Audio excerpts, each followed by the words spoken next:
पूरे देश का ध्यान भारत के पवित्र संविधान की तरफ दिलाया है।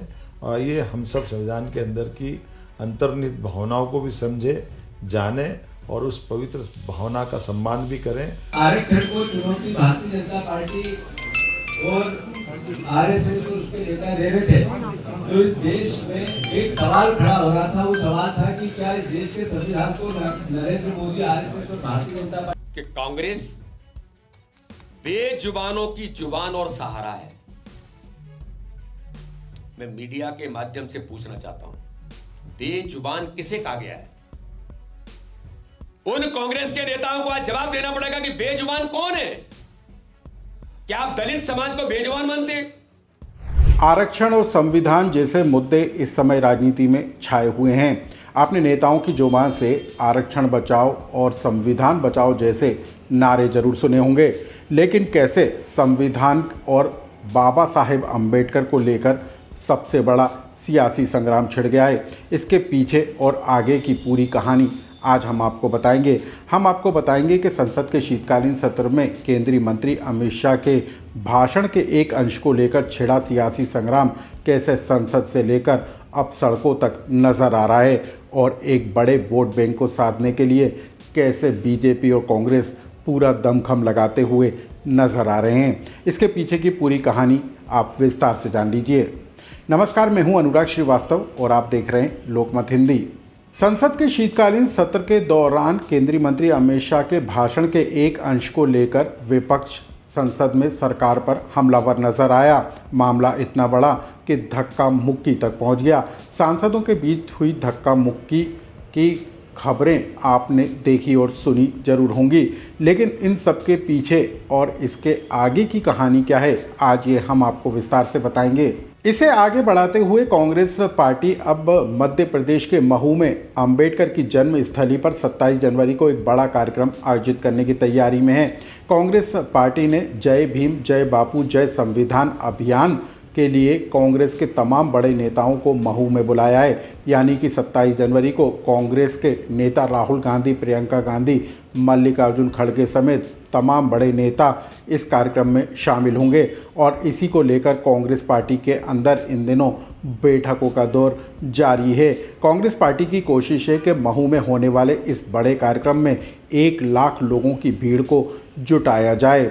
और इससे पहले कांग्रेस पार्टी 20 से 25 जनवरी तक जिला, ब्लॉक स्तर पर, गांव-गांव स्तर पर बैठकों का दौर करेगी, ताकि लोगों तक संविधान से जुड़े मामलों को लेकर वो पहुंच सके और जिस वोट बैंक पर कभी कांग्रेस की मजबूत पकड़ थी, उस वोट बैंक को दोबारा हासिल किया जा सके। और इसी को लेकर मध्य प्रदेश को कांग्रेस पार्टी ने चुना है। हम आपको बता दें कि मध्य प्रदेश, उत्तर प्रदेश, बिहार, दिल्ली समेत देश भर में 16% दलित वोट बैंक होता है, जो किसी भी राज्य में किसी भी राजनीतिक दल के हार और जीत को तय करता है। और यही कारण है कि अपने पुराने परंपरागत वोट बैंक को हासिल करने के लिए कांग्रेस ने संविधान बचाओ जैसे अभियान को हाथों में लिया है, और इसी के जरिए कांग्रेस पार्टी बीजेपी पर हमलावर नजर आ रही है।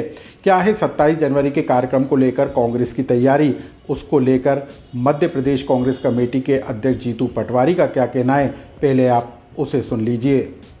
1 लाख से ज्यादा परिवार के लोग महू में इस शपथ को लेने के लिए 27 तारीख को, 27 जनवरी को आएंगे, जिसमें पूरी सीडब्ल्यूसी, पूरी राहुल जी, खड़गे जी, आदरणीय प्रियंका जी, हमारे सभी सम्मानित महासचिवगण, सभी सम्मानित पूर्व मुख्यमंत्री, वर्तमान मुख्यमंत्री, सारे परिवार के लोग वहां उस दिन उपस्थित रहेंगे।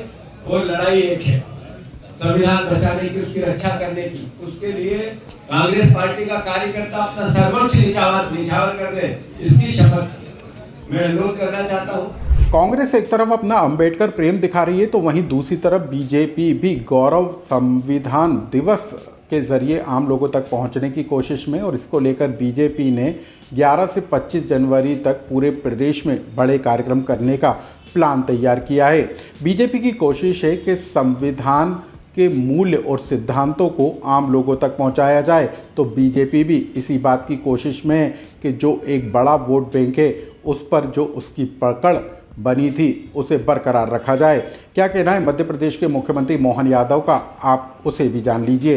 यशस्वी प्रधानमंत्री श्रीमान नरेंद्र मोदी जी द्वारा 2015 से संविधान को लेकर के जो खास करके संविधान दिवस मनाने की परंपरा स्थापित की है, मुझे इस बात की प्रसन्नता है। भारतीय जनता पार्टी ने भी इस वर्ष गौरव संविधान दिवस मनाने के लिए 15 दिन का अभियान चलाया, जो 11 जनवरी से लगा करके 25 जनवरी तक लगातार मनाया जाएगा, जिस अवसर पर अलग अलग प्रकार की सभी शैक्षणिक गतिविधियों के समान संविधान पर चर्चा करना, निबंध प्रतियोगिता कराना, परिचर्चा करना, भाषण दिलवाना, संविधान को लेकर के जन जागरूकता का ये जो अभियान मनाने का निर्णय किया गया।